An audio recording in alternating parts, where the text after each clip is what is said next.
Okay, so you're gonna view the video clip that introduces the 5 Tibetan rites plus the yin poses in between. So after each rite, you are going to practice that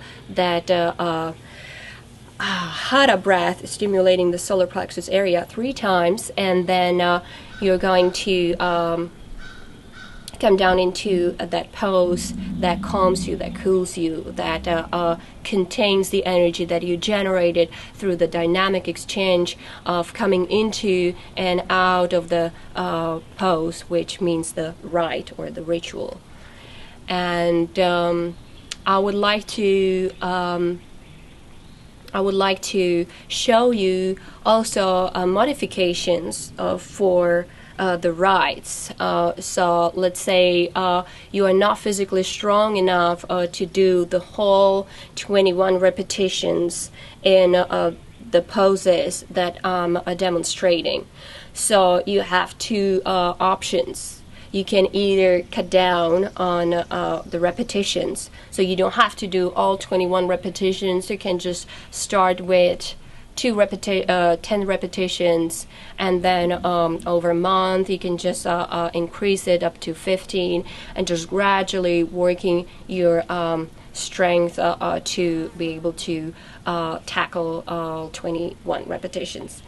Or there's another way how you can help yourself to build up the strength, and I will just show you the modifications for each ritual.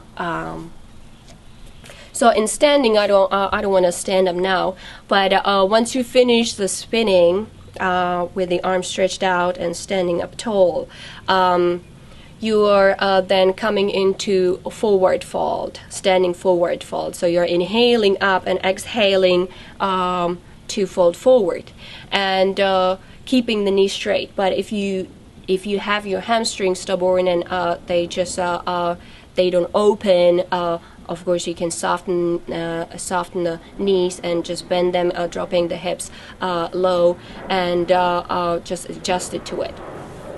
But now it's mostly for the second rite, where you're lying down on your back and lifting the head and legs up into 90-degree angle. So for those of you that can't really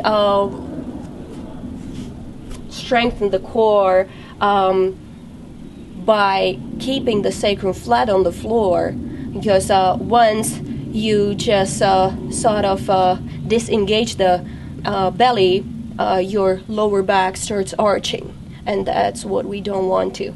So you can either place your palms under your buttocks, and of course you just lie down, or you can come down on your elbows, keeping the elbows under your shoulders, shoulder width apart, and lifting up, tucking the chin down, and exhaling, lowering the heels down and bringing the head down. Good.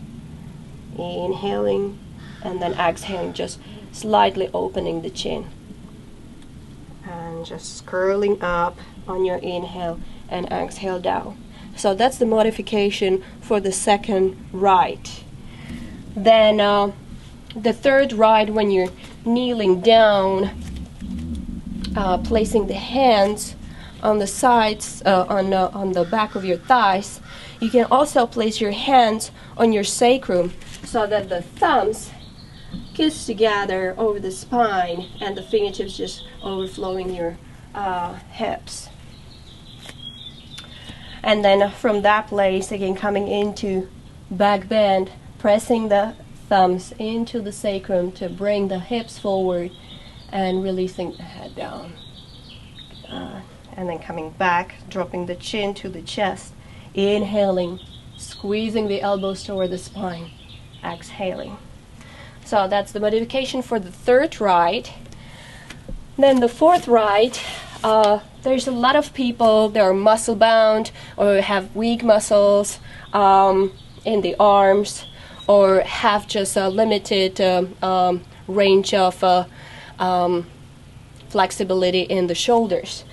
So usually you're placing the hands by the hips and fingertips pointing towards your toes. You can also come down on your elbows again, bending the knees. Inhaling, pressing up, creating that flat tabletop, releasing the head back. And exhaling, placing the sacrum down. Inhaling up, exhaling down. So from that original pose where you're lifting all the way up, keeping the arms straight, and coming down to hitch the pelvis through the arms, and then placing the sitting bones down. You're coming down on your elbows and keeping your knees bent all the time. But also, if you want to challenge yourself a little bit more, you can stay right here, bending the knees and just pressing up and then down. So you keep your elbows straight without dropping down on your forearms, and still keeping the practice less strenuous, so that you can gradually work your way up to the full position. And then the fifth, last rite, as you come back into that sort of modified plank where you have to sag your hips down, you can also drop the knees down, inhaling, looking up, exhaling, actually exhaling as you look up, inhaling as you invert. So keeping the knees low.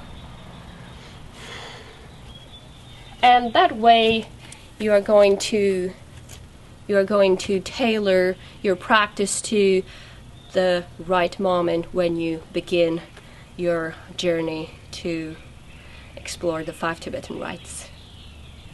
Thank you.